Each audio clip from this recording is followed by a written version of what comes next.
it's apparently been 5 years since Naya Rivera drowned when she was out on a boating and swimming trip with her son, Josey. And so now her ex-husband and the father of her son, Ryan Dorsey, is speaking out about and sharing their son's memories from that fateful day. So I will say, first of all, I'm kind of curious how you guys feel about Naya Rivera's ex sharing the son's thoughts or just memories from that day. I think that the public definitely is curious about it, but at the same time, I don't know if this is something that the son, in his older years would love to have out there for other people to think about or to remark on. But at the end of the day, it's his son. And I think they've hinted a lot in this article that he was having, money's not that great. He said that a lot of people reached out to him initially after Naya Rivera's passing, saying that they wanted to help get him some work as an actor so that he could be able to feed himself and his son and everything. But that those offers were kind of just like superficial offers. Nothing ever actually concrete came through. And so I do feel for him in that regard. So I think that this is one of those things. He also says a lot of people felt like, hey, perhaps with her passing, that people thought, oh, like she was this huge Hollywood actress, so you're going to have a lot of money for the son and everything like that. But that wasn't the case as well. So I do think that that was a motivation here, which, I can't judge. Another thing worth noting before we get into his comments and his interview with People Magazine is that he and his son, they moved from LA over to West Virginia, I think it is, just because of the cost of living being a little bit cheaper. So let's keep that in mind as we get into this story, shall we? And so, he told People Magazine, and I want to go through everything because it was a really, really touching piece. He says that he's never been one to talk about my life like this. I've turned down so many of these kind of things because it was too hard. I still can't really look at pictures of her, and it's still hard to talk, but I feel like I'm ready. There's just so much that happened. So the day that Naya Rivera died began without much fanfare for Dorsey. He had driven from LA to Big Bear Lake, California for a friend's birthday and was in a Ralph's supermarket when he got a call from Rivera's mom, Yolanda's husband, to tell him that Rivera was missing after taking Josey swimming. I instantly said, "What do you mean? She knows how to swim." He said, "They jumped in and Josey got back on and they're trying to find Naya. I collapsed into a pallet of drinks. I didn't know what to think, but I feared the worst." He immediately got into his car and sped the 145 miles to Lake Peru. I drove 100 and something the whole way with my 4-way hazards on, chain smoking cigarettes, and I don't even smoke really, and just crying. I wanted to get to Josey. Josey had been found asleep and alone on an adrift pontoon boat that Rivera had rented 3 hours earlier that day. If we'd have lost both Naya and Josey, I don't know how I would continue with my life. I don't know what I would have done, but I'm sure it wouldn't have been good. For 5 days, search and rescue divers looked for Rivera. It was the worst 5 days of my life, says Dorsey. There was a fear, what if we don't find her? It was just awful. The search concluded on July 13th when Rivera's body was found in a remote part of the lake. Dorsey says Josey has recalled more details of that day over time. He remembers that it was windy and describes being worried about getting into the water, but his mom told him, "Don't be silly."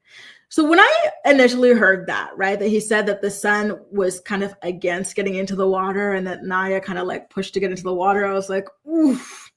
I feel like there are people who are going to go and run with it and just blame everything on her and just really, speak about her in a bad way. So that makes me really sad, like preemptively on her behalf as well. But I do think that he meant well, in sharing the story. He just wanted to be as open and as authentic and as open as possible. Okay. I'm seeing you guys talking about, so COVID really, truly changed the game. And like, it's just so hard to see to realize how much time truly has been passing by. Okay. And so let me go ahead and put up some more photos of the two of them. These photos that they did together are absolutely beautiful. The last pictures I remember was the one picture that they used all the time of Naya and him. And so now to see how much he's grown has been really, really beautiful. After some time swimming, Rivera noticed the boat, which hadn't been equipped with an anchor or flotation devices, points that Dorsey included in the wrongful death lawsuit he filed on behalf of Josey against Ventura County that was settled in 2022, was drifting. So yeah, that's true. He did win a lawsuit about the lack of safety on the boat. She told Josey to swim back. He remembers grabbing the tanks and pulling himself around the boat, says Dorsey. The incident report said Rivera drowned after exhausting herself getting Josey back on the boat. He said that the last thing she said was his name, and then she went under, and he didn't see her anymore. Dorsey says, tears welling up in his eyes. It just rocks my world that he had to witness her last moments. And apparently their son Josey holds a lot of guilt, you guys. Quote, something he said over and over is that he was trying to find a life raft and there was a rope, but there was a big spider on the rope and he was too scared to throw it. I keep reassuring him, buddy, that rope wasn't going to be long enough. That obviously still sticks out in his head because he feels like he could have saved her. I think she just got caught up in a brush or that a weird undercurrent from the dam. It was just a freak occurrence. Apparently, that her ex dropped 40 pounds due to the stress of Rivera's death. And he also can't help but think that if he'd been there, he could have done something to change the outcome that day. I probably would have jumped in, and I like to think I would have saved the day. But on the other hand, I think maybe something bad could have happened to both of us. I don't know. After Rivera's funeral, Dorsey took Josey back to his home state of West Virginia to get away from paparazzi. When they returned to LA, Rivera's younger sister, Nicaila, 30, moved in with them for about a year. She was such a big help. I had to go to Vancouver for 5 months, and Josey came the last month to stay with me. But during the time I was gone, she held it down and kept that consistency. It was very surreal sometimes because the way she would say things to Josey would sound like his mom. And so he also shares a little bit of how it is that he even met Naya Rivera. And so basically they were at some sort of an event together in 2010. And Naya Rivera's co-star Heather Morris approached Ryan and told him that my friend thinks you're cute, go talk to her. And so he was a little bit too shy to actually go up and talk to Naya Rivera. And so Naya eventually came up and, spoke to him, and it all went from there. They had a very on and off again relationship. Eventually she left him for Big Sean. They got engaged, but then that relationship did not pan out. So she went back to him. They felt like it was right. So they went ahead and got married on his birthday, which actually just so happens to be the date that was supposed to be her wedding date with Big Sean as well. So it was a really, really whirlwind thing. She had filed for divorce from him twice. She had been charged with DV for allegedly shoving him or slapping him or something like that. It's a very, very, short but intense love affair. They were thinking of leaving LA in order to go and live in Maui as well and to have a second child.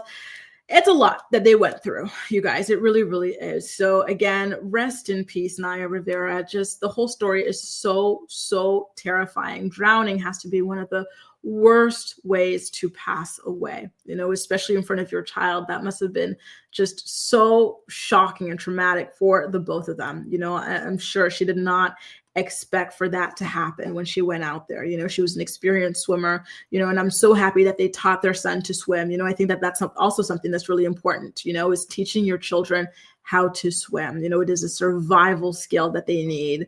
I personally do not have it. I've been trying, but I'm so petrified of deep waters and stuff, but it really is something that you have to learn, or to pass on at least to your children. So again, rest in peace, Naya Rivera. And I think that it's really beautiful that he has shared what he's been going through these past 5 years. And I feel terrible that their son feels guilty for being too scared of the spider on the rope to toss her the rope and stuff. And I love that he reassured his son by saying, listen, it probably wasn't long enough or something like that. And you know what? I think he might have even fallen in if he tried to, do the rope and was distracted. He was such a baby, when a little baby, when all of that went down, right? So Anyway, that story is just still so haunting.